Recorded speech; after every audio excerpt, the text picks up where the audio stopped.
are recording. Awesome. Well, happy Tuesday there, Kenny Tucker. Tuesday number 2.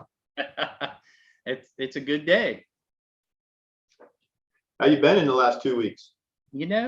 Pretty darn good. Still a lot of balls in the air that I'm juggling around, but trying to get it all in the right place. How about yourself? I'm doing, yeah, it's been a good, profitable 2 weeks. What are you, are you in awesome. where you are? No, it's just a little cloudy. Okay. It's, well, you can see the flags are flying. It's a little windy here.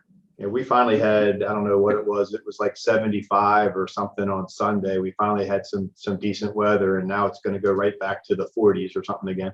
Yeah, we're still hanging in the upper 60s. Today was 70s early on, and then at the end of the day, weather just moves in and out pretty quickly everywhere, I guess. Absolutely. But I am in shorts, so there's that. Yeah. I am not. I am wearing a sweater vest. Yeah, you're wearing a sweater vest. I'm in a golf shirt and shorts. So I'm playing banker today. I'm gonna wear the banker lens today. Well, awesome. So speaking of lens, let me start us off this week. So Absolutely. The whole idea of looking at life through different lenses was an idea that you kind of cultivated in some of our conversations. So why don't you start off by talking a little bit about where you came up with the idea, and let's see where that conversation takes us. All right. So lenses, it's like over time, everybody talks about wearing multiple hats and things like that. So it's kind of a takeoff of that. But really where it came out is I've gotten involved with some underprivileged youth. And one of the mentors was giving an example to the kids. They're, like I think I said last time, they're all kids from like 3rd to 12th grade. But one of the mentors, he was in prison in his 30s, and he's trying to make sure that he teaches these kids the streets isn't the way to go and things like that. And the point that he was making to them was, if you what he stated was, if you hang around a barbershop long enough, you're going to get a haircut. So basically telling them, don't hang around bad people, because if you do it long enough, you're going to get a haircut. When I listened to that and I didn't say anything, and I went up to him after, because he did a great job. When I went up to him afterwards, I was like, what happens if that barbershop was full of successful entrepreneurs that could have given some guidance and some whatever? And he kind of did like a mic drop moment to him. So he was coming from a lens of telling people not necessarily, what not to do, as opposed to that lens of how do I lead somebody where we're trying to take them. It was, that kind of thing. So right, it was don't do what I've done, but not really telling people how to do something different. Yeah, and in essence, before you give that advice, we got to know what's there, right? So absolutely, if there are places that we don't want our kids to go or whatever. But anyway, he was mentoring from his own personal experiences and doing it through a lens of negativity, if that makes sense, as opposed to, in my opinion, we got to create a lens of positivity. And that's kind of where my brain started going. I mean, me, my brain goes 100 miles an hour. And it started in that small thing. And then it morphs into, wow, over my lifetime, I've been a dad and a coach and a grandfather now, and a peer at work, to a manager at work, to a CEO at work, to all these different lenses that you got to look at life through, and each and every one of them is different. And there are times when you need to be negative, there's times when you need to be positive. But I have lived my life, and then I want to pass this back to you. I have lived my life through a lens of anything that's ever happened to me that's bad.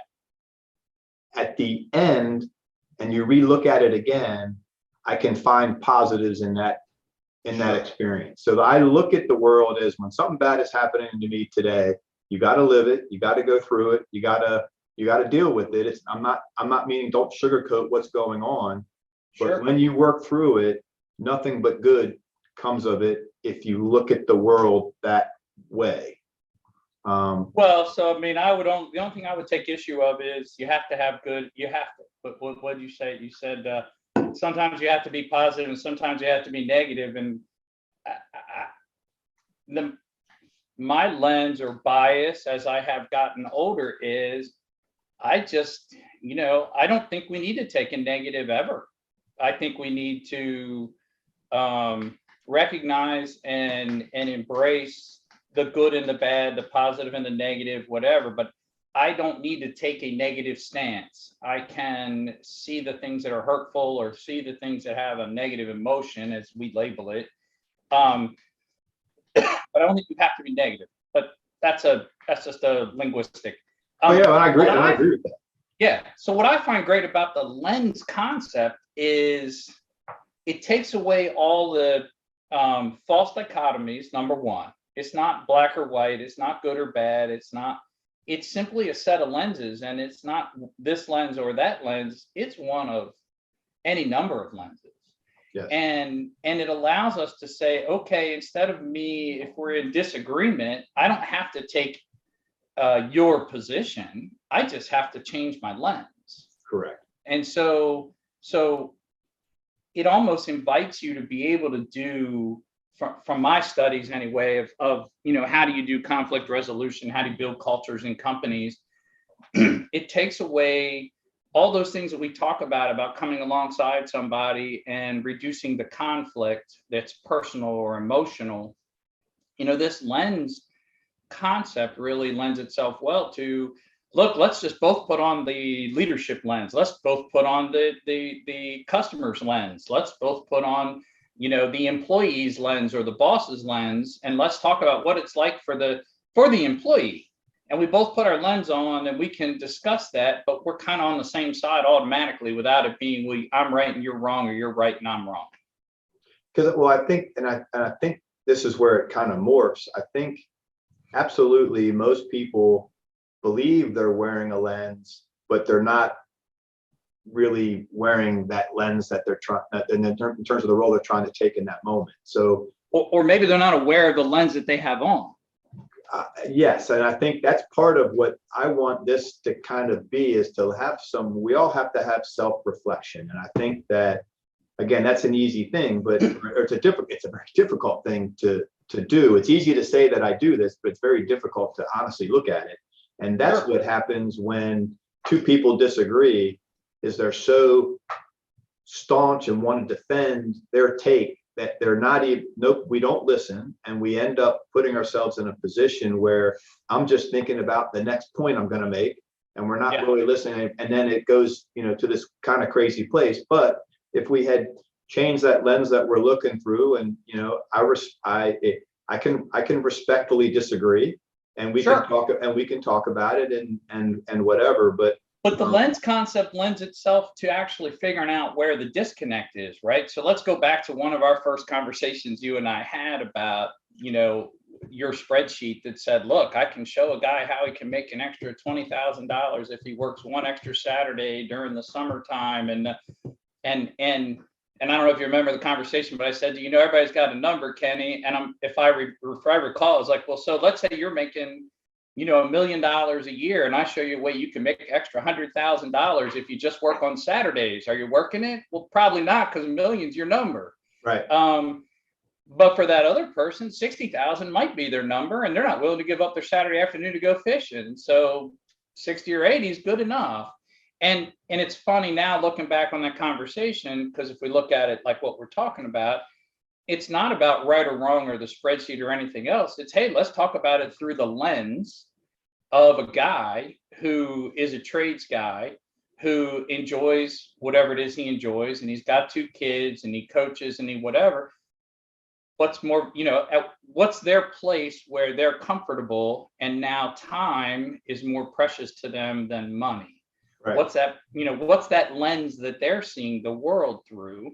And what's the lens you're looking at it through as a business owner, who's trying to do the right thing by their employees? And you got to make hay while the sun's shining. I mean, literally in your business. Yep. So it's funny. It lends itself to actually be able to not have that in a dichotomy way, but actually look at it through the employee's eyes, look at it through the owner's eyes, look at it through the manager's eyes, look at it through the customer's eyes. Because your customers want you there on Saturday afternoon when their air conditioner breaks and it's 90 degrees outside. Absolutely. Yeah, because I think too, and if you look at current events and you look at gas prices where they're going, and you could be, if you're one of the elites, and I don't want to sit back and act like you and I are elite, because I don't see it that way. But if you wanted to sit back and say, okay, I'm not seeing that lens at all, Kenny. so we're gonna go back, and it's like, okay, the way we're gonna get around this gas prices is we're gonna go out and we're gonna go buy a Tesla or something, right? So we're gonna go get an electric car.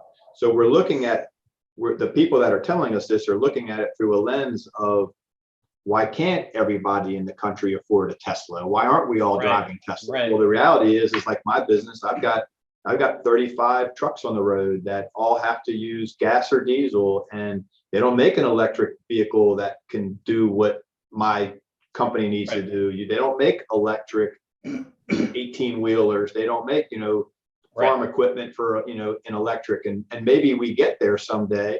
But if we're going to look at the lens of everybody, it's like, this is the way it's supposed to be, because this is what's good, and whatever, we don't understand what other people are dealing with and going through. And like that group that I'm working with, that group, they're not going out buying Teslas, I can promise you that. And I guess there's a piece of, so if we start to look at it through the lens concept, though, I mean, look, if you in your worldview think that the biggest problem facing us today is climate change, and that we need to move away from fossil fuels, I don't need to argue with you about that. I get it. If I look at the world through that lens, then $7 a gallon gas motivates people to buy electric vehicles, and electric vehicles are the fix for that. Great. And if that means that government invests some of our tax dollars into creating farm equipment and trucks for industries like yours, because let's face it, I mean, it's pretty clear, without the ability to deliver goods, our economy, our lives, I mean, you have empty shelves in the stores. So if I'm looking at it through that lens, and I go, oh, okay, I kind of can see where you're coming from. Now let's look at it through the lens of the $18 an hour employee with 2 kids that's trying to make it, right? And their spouse works another $20 an hour job. And so they have enough money to make it, but I mean, they can't, like I said, they can't afford a Tesla. No. And so let's, and for them, an increase of $20 per fill up matters, because they fill up twice a week. That's what, $160 a month additional payment for the fuel that allows them to show up for their jobs, take their kids to practice, and do well. And I think if you can get that person who has that other perspective to come over and look at it through that lens, they go, oh shit, as much as I want to see us save the planet, I don't want to screw people who are poor. Right. And it becomes an easier conversation, in my opinion, than and transpires, certainly online. Yeah. So again, we're all products of our own experiences, and I don't know if this is the time to kind of to go here or not, but I think that if you go back and we look at it, and maybe we can talk a little bit about some of your experiences when you were younger to help you get where you are, and then I can talk about some of mine. But I think sometimes people look at where I am today and what I've accomplished today, and they assume that that's who and what I always was, and it's not that way, right? So my whole goal, probably to come back to that first question, is to try to allow those that are seeing life through, they've had a lot of negative experiences, or they were born into negative experiences, or whatever might be going on. How do we then help them see that there is a light at the end of this tunnel, and there is more out there, because it is here for everybody. And I know there are people in our country that don't believe that, but they need to hear that it's there for everybody. It's just who chooses, and how do we help open up opportunities for choice, right? So I think there are people in our society that don't think they have any choice. And that's kind of that whole lens topic that I try to get to, and I really don't know how to articulate it. But it is, if you're looking at life negatively. So let me just a little bit of my experiences. So I had a good childhood. My dad was a successful individual. He was a CPA. He had his own CPA practice. He was my coach. Smartest man I've ever met, that whole 9 yards. Right. Made a little bit of money, decided that it was time to become an entrepreneur and go into business for himself. So he opened up a couple of jean stores. It sounds like, ultimately what happens is I'm probably 10 or 11 years old in the moment. He hires a manager of his jean store, a very attractive younger woman who he ends up having an affair with and getting divorced from my mom. And they end up getting married. They build Lake Forest Mall, which nobody out here listening will know what that is, but Lake Forest Mall in Montgomery Village. Malls. So right. So he's in a little shopping center that goes under because this mall was built and he lost his shirt. So when he was losing his company, he decided, I'm going to open a second jean store. So he was going to compound the mistake type of a thing. Right. And he thought by throwing more money anyway. So he ends up losing it, going broke. My mom remarries. I'm going into 11th grade. We moved to PG County. I end up graduating 11th, 12th grade from Largo High School, which at that point was 75 or 80% African-American. I came from a community that was basically all white, no ramifications or whatever. But when I'm going into 11th grade, when we've already made our friends and we've already done whatever, you could have looked at that in a very negative context. Sure. Right. To me, looking back at it, it's one of the best experiences that I had. It allowed me to see others and we're all the same and all these things that kind of come out of that. But if I lived my life through a negative lens, wow, woe is me. When I was 7 years old, my brother was playing golf at a country club. I was just a little bit too young to be able to do it. By 11, money's gone and I don't get that opportunity. Parents divorce. I move away from my friends. I go to a school that I don't know and a whole culture that I don't understand. And you're kind of thrown into, wow, poor me, right? Yeah. Well, no, that's not the world that I live in. So Right. And I don't know why I've always looked at the lens. I mean, from a positivity side, but I could go through all the negatives. I was a good athlete. I went to college. I hated school. I wasn't a good student. Basically got kicked out of school in my sophomore year because of grades. Another woe is me moment, right? Sure. Whatever. So it's like it's what you kind of go through, but every time you find the positives in your negatives. So I can talk to you for hours about the positives that I got from Largo High School. I could talk to you for hours about what it taught me by failing at a college and getting called into a dean's office and have the dean sit there and tell me, Mr. Tucker, this makes no sense. You're too smart. You're too bright to be doing it this way. Basically, what the hell is wrong with you? Yeah. I don't like being here. So, but you go through all this stuff and to come full circle, we all can make excuses for our failures. And what I'm trying to do with the lens thing, and maybe this is a better way of saying it, is instead of making excuses about our failures, let's take our failures and find successes that come from those failures. So it doesn't matter. It does matter what your background and your history and your ideas are. But I was very lucky to have parents that always told me I can do anything, even when I had people telling me that you suck. You know what I mean? Right.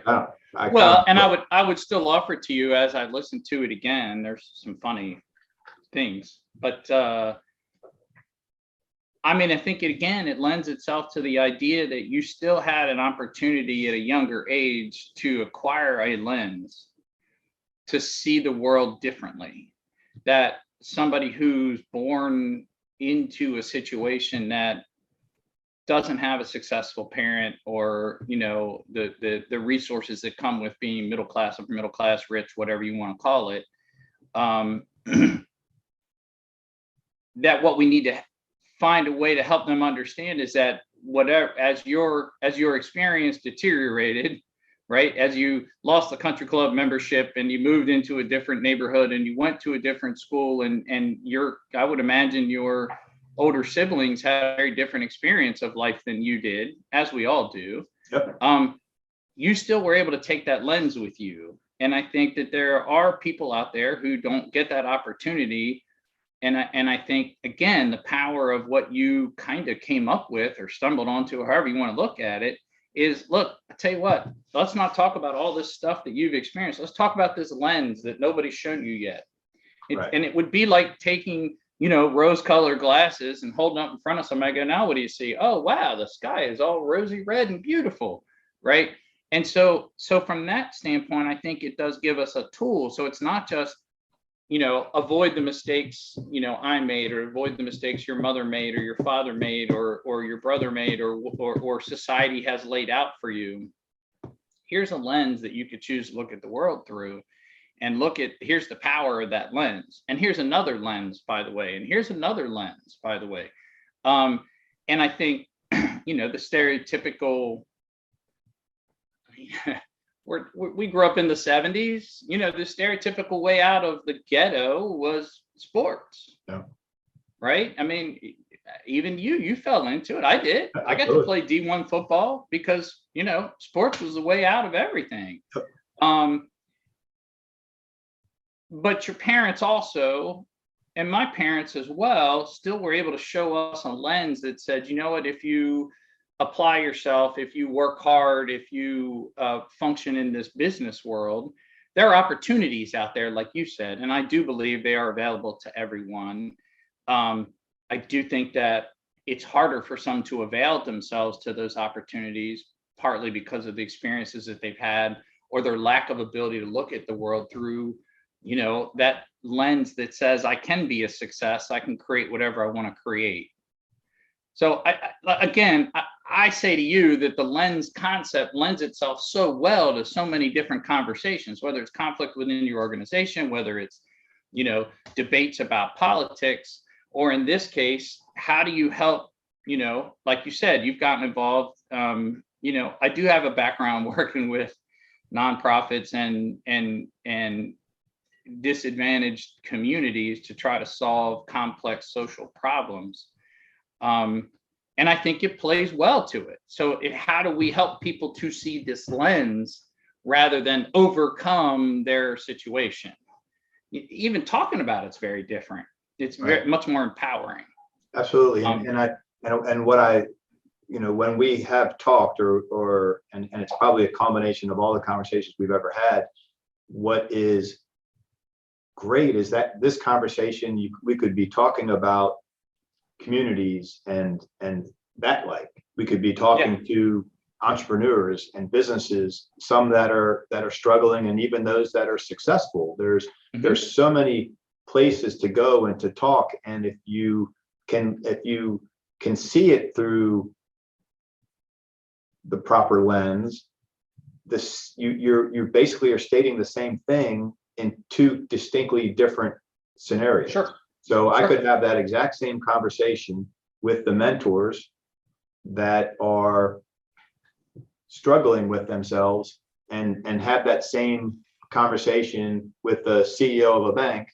And absolutely. And I mean, you're having the identical conversation about the same thing, but too many people then look at it from the, you're here with these successful people, or no, now you're just trying to do something over here, which isn't true. It's that the lens works for everybody. It's just everybody needs that little aha moment.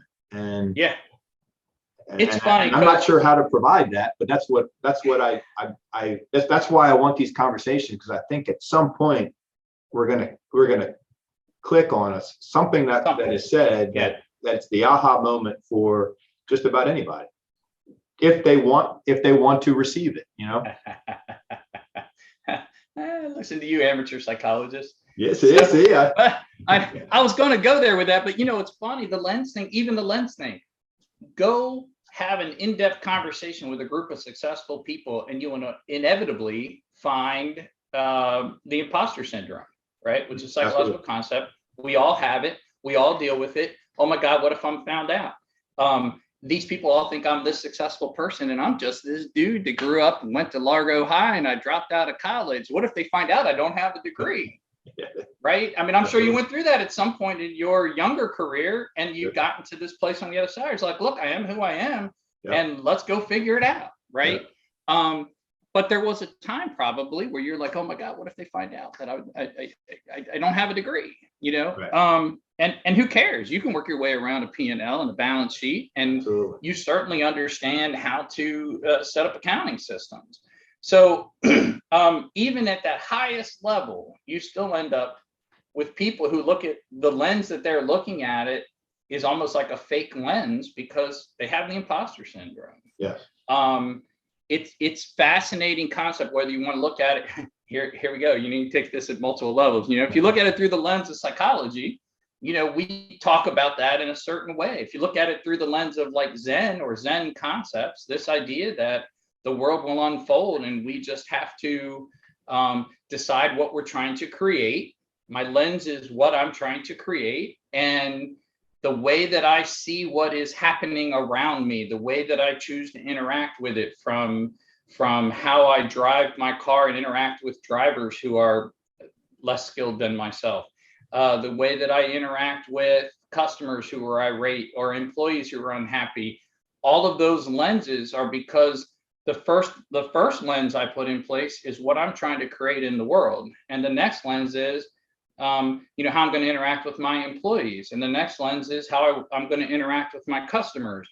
And when you add all those things up, it allows you to move forward in a way that just frees you up to create that success, whatever that is. Right. And how do we help people be able to start to put those lenses into place that allow them to focus in on moving in the direction they want to move? It's beautiful. Look at how pathetic look at the lens that was created by social media, right? So Yes. you talk about that imposter lens, right? Yeah. Social media is nothing but imposters, right? So we're all trying to create an environment to make us either look or appear or whatever a certain way. And the reality is that's not who we are, the way we're living. And I mean, just look at pictures and the filters, right?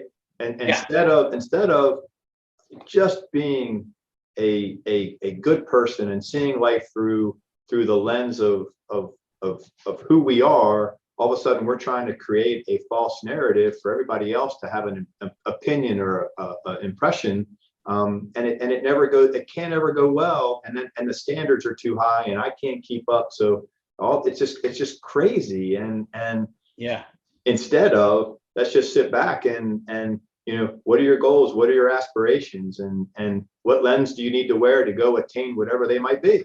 It's so funny you say that. So I do a little bit of studying every morning. I read an article today about, I believe, don't quote me on this, but I believe it was 92% of the people in this country do not tweet. But think about what Twitter, it's become the focus of news programs.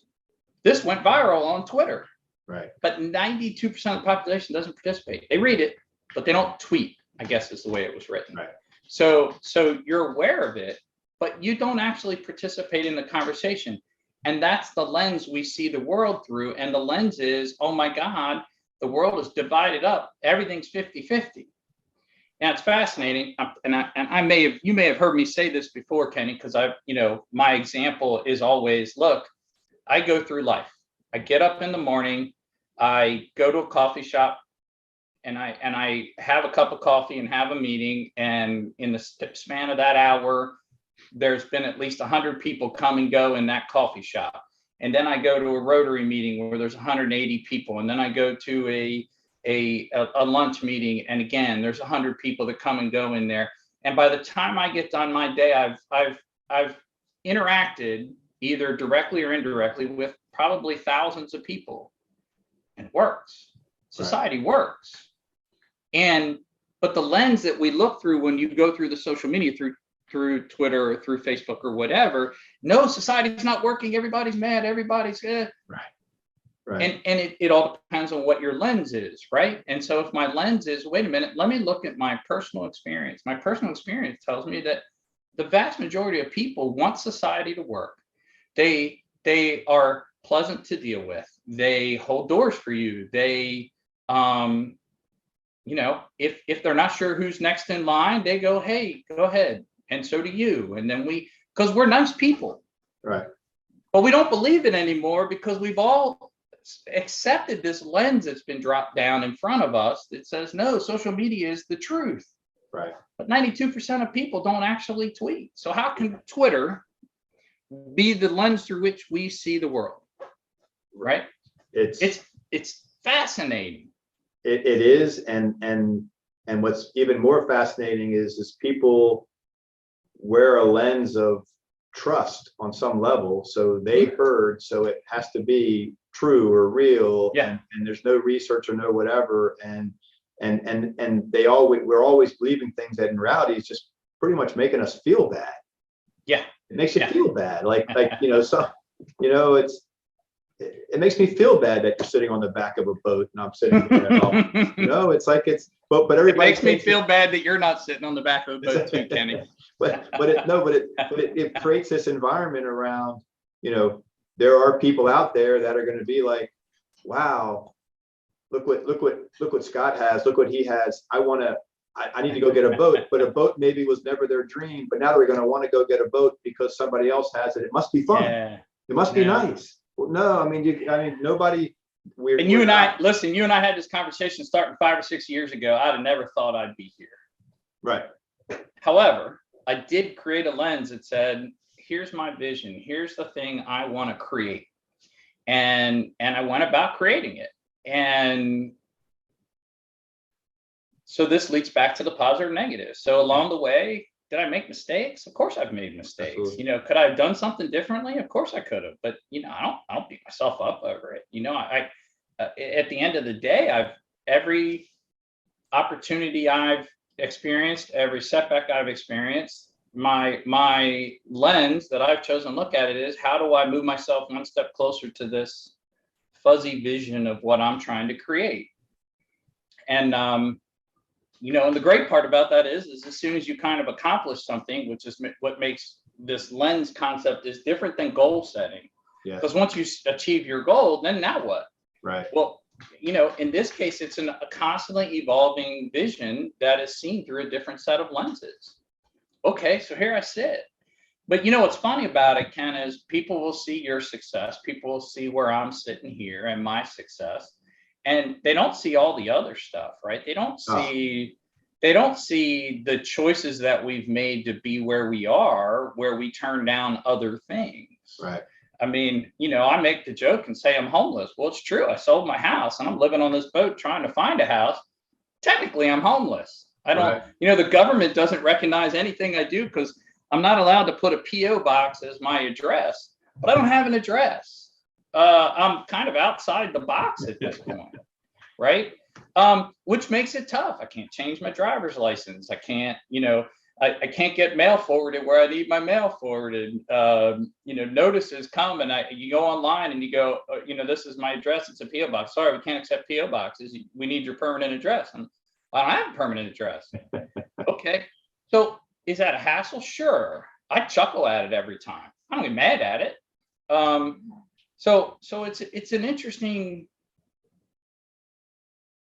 It's interesting because what we've done with these devices and even our ability to do this right now, we hope that something good comes out of it.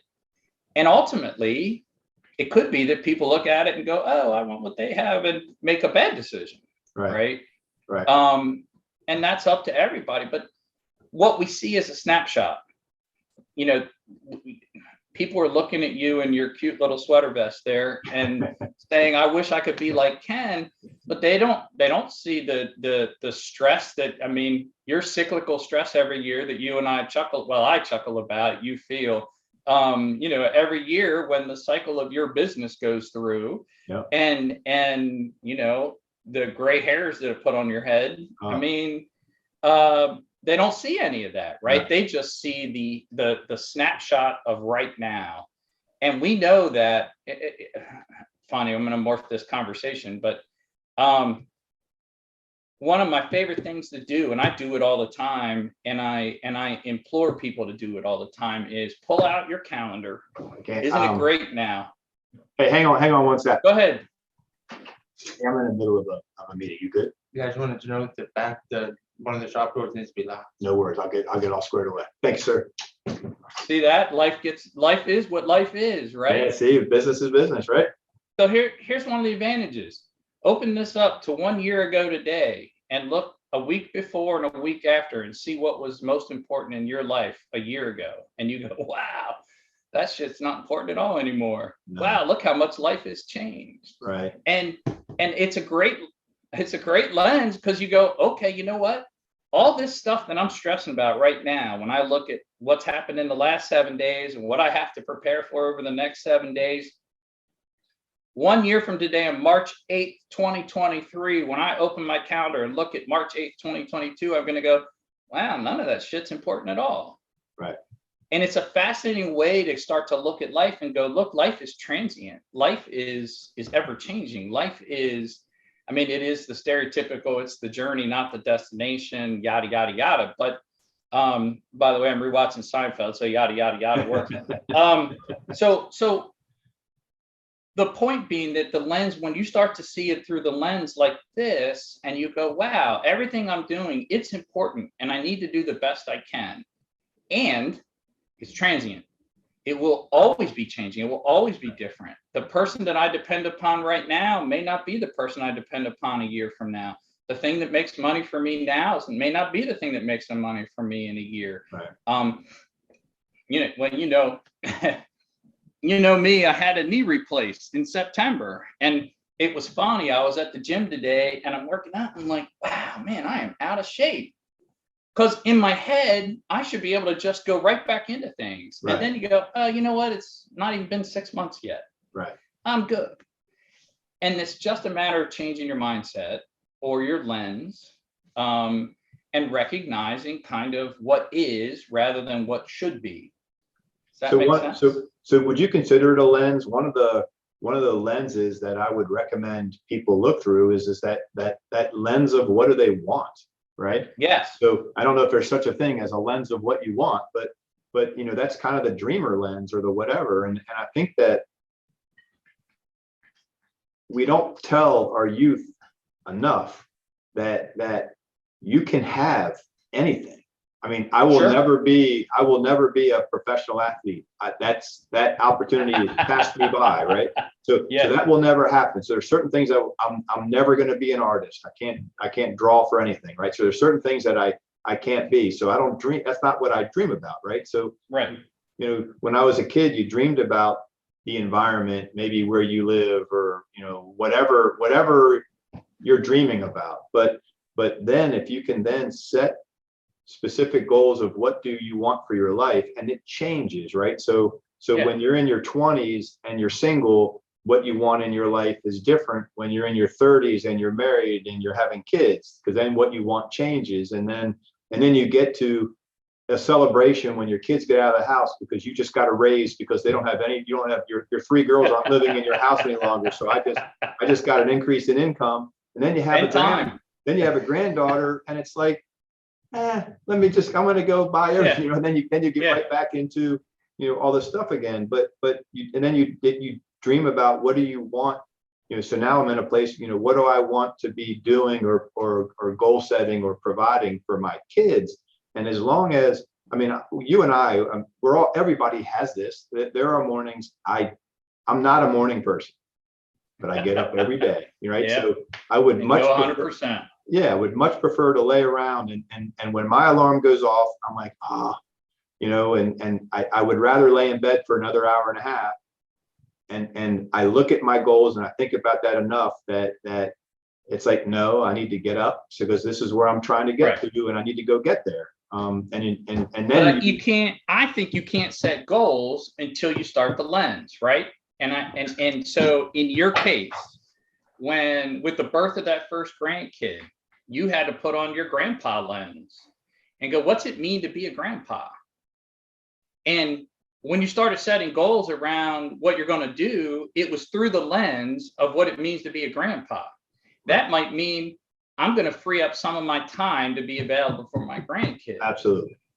That might mean starting a trust for their college education. That might mean, setting aside the first Friday of every month to let, your daughter and her husband have a date night, which looked like you were pretending to be nice to them. But the truth is you just want to hang out with your grandkid. Absolutely. Right? But all that starts with the lens of what's it mean to be a granddad. Yep. And, we kind of talked about this last time a little bit. You had the ability to shift between being a parent, being a coach with your kids and my kids. Yep. And I did too, right? Yep. I could shift between being dad, karate instructor, yep. golf coach. And I think we both did a good job trying to say to our kids, look, I'm not talking to you as your dad right now, I'm talking to you as your coach. Yep. Or look, I'm not your coach right now, I'm your dad. And we obviously have funny stories with our kids on that. And we will go into those when they will have Sydney on here as our guest, and she can tell you all about what, surprised her about Coach Tucker. Yes, and the car rides to 4 years of Coach Tucker was plenty. It was entertaining to hear her talk about it through her now semi-adult, 20-couple-year-old looking back at 14 or 12 or whatever it was. But my point to you is that the lens still starts with what's it mean to be a dad when you have the birth of your first child or when you're contemplating having kids? What's it mean to be a business owner? And what's the lens of being which we kind of, talked to death last time was what's it mean to lead? What's that leadership lens versus business owner lens? And those are two very different things. Making decisions as a good, smart business owner is very different than making decisions as a good leader in business. So the lenses are even, like in hearing you say that, this kind of hit me. One of the problems I think that we have with certain individuals or whatever, and it's probably a lot more people than I would acknowledge. If you look, when things happen in your life, if the lens you're looking through is the lens of burden, as an example. Yes. So maybe you fell in love and you're in love and you're whatever, and then there's struggles within the marriage, and that marriage now becomes a burden. Yeah. And now all of a sudden, instead of, wow, we're having a second child, how am I going to afford a second child? And it becomes a burden. And we just had this, I didn't want any more children, and now we're having this second child. So now, okay, I'll just throw all my goals out the window, and I can't, right. And you get this lens of negativity and lens of burden. Well, how is that marriage ever going to go? And how is that child ever going to, have the father or the mother that they deserve? Because we look through a lens of selfishness or burden, if you will. I like lens of burden. So the easy kind of small baby example of that is when you get up in the morning and you go, oh, I got to go to work. Or you put on the lens of, wow, I've got a job, I get to go to work. Yeah. I got to get the oil change in my car, versus the lens of, wow, it's great that I have a car and can afford to get the oil change instead of having to do it myself. Yeah. And so it really does lend itself well to it really comes, it's that Zen concept of mindset. It's the concept of how I choose to look at and interact with the world. I can't control what happens to me. I can control how I respond to it. And it sounds so simplistic, and it is not. You and I both know, and I can use easy examples. The easiest example is, somebody cuts you off in traffic, you're pissed off because, that's kind of how we're wired. This is my little piece of the world now, and I'm in a, heavy box. To move from that through coaching yourself out of it, of, okay, you know what, I'm not going to let this ruin my day, to a place in the future state where when that person cuts you off with that exact same behavior, and you go, they must be having a bad day, and you don't even have an anger response. Absolutely. It's because you've changed your lens. Is where you start with, is changing your lens.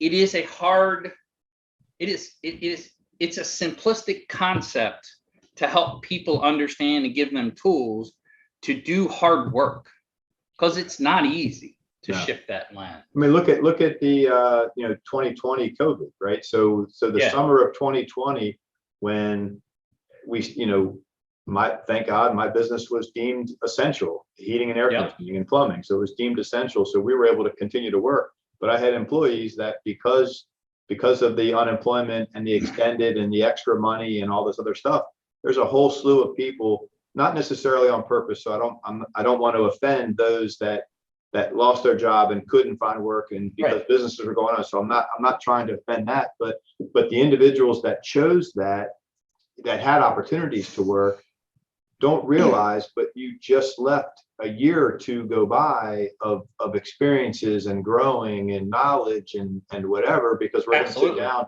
and I'm going to stay in my house. So through that moment, I do think that was a big differentiator lens, right? Yes. There were people who, I think the whole world took a at least 30-day, if not 60-day hiatus. Yeah. And most of us went outside and we're like, wow, there's less planes, there's no traffic.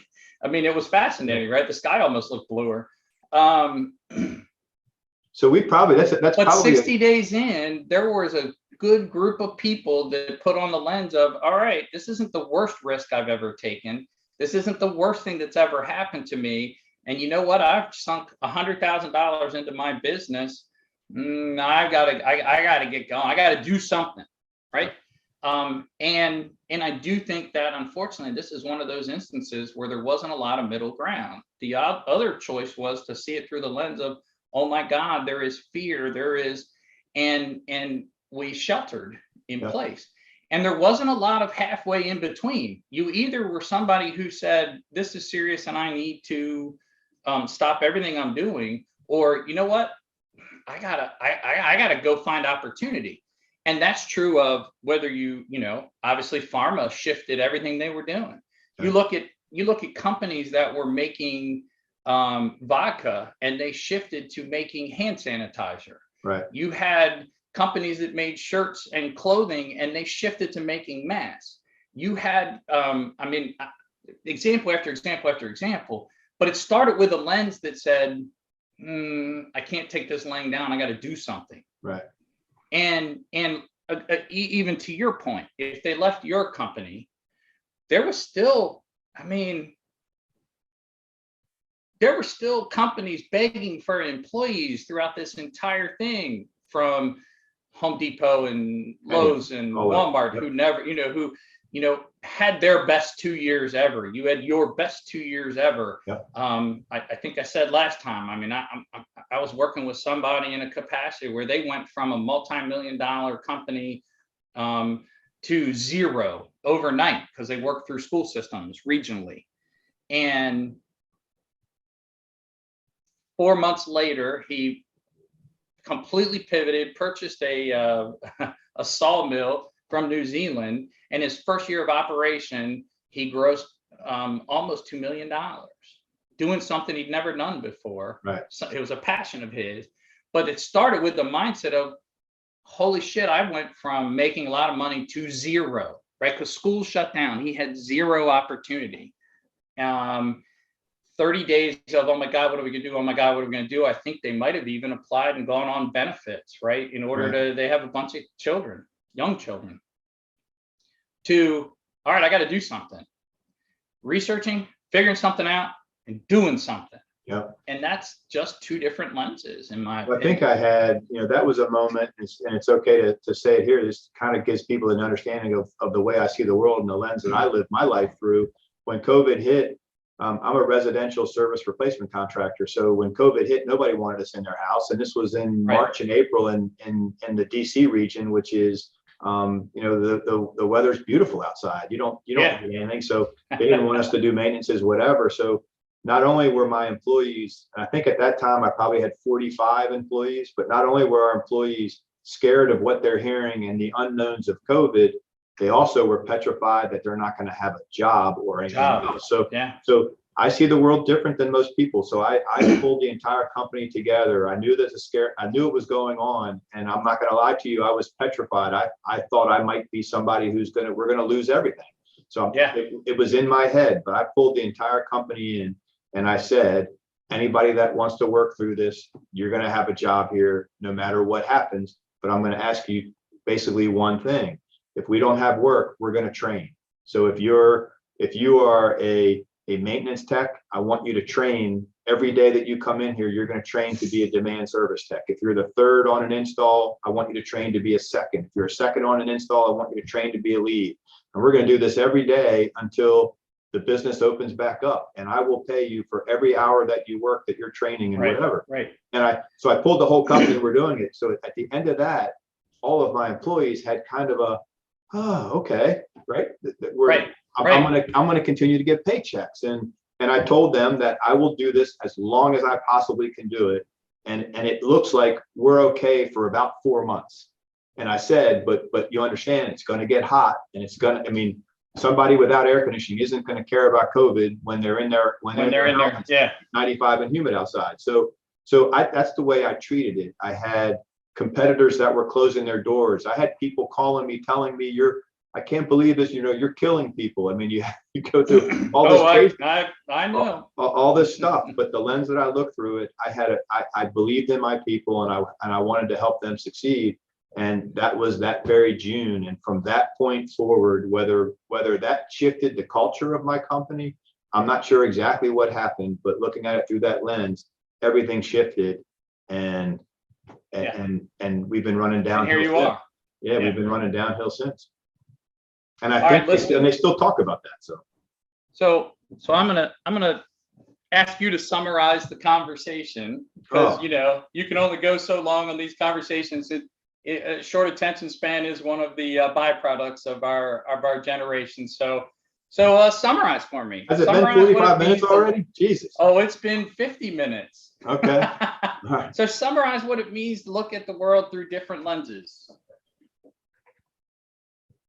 I don't know how to summarize it, because I struggle with articulating what I want as an outcome, right? So what my thought process of lenses is, if everybody can just self-evaluate and understand the lens that they're looking through in that moment, and maybe they're looking through a lens that's not suited for the moment that they're actually in.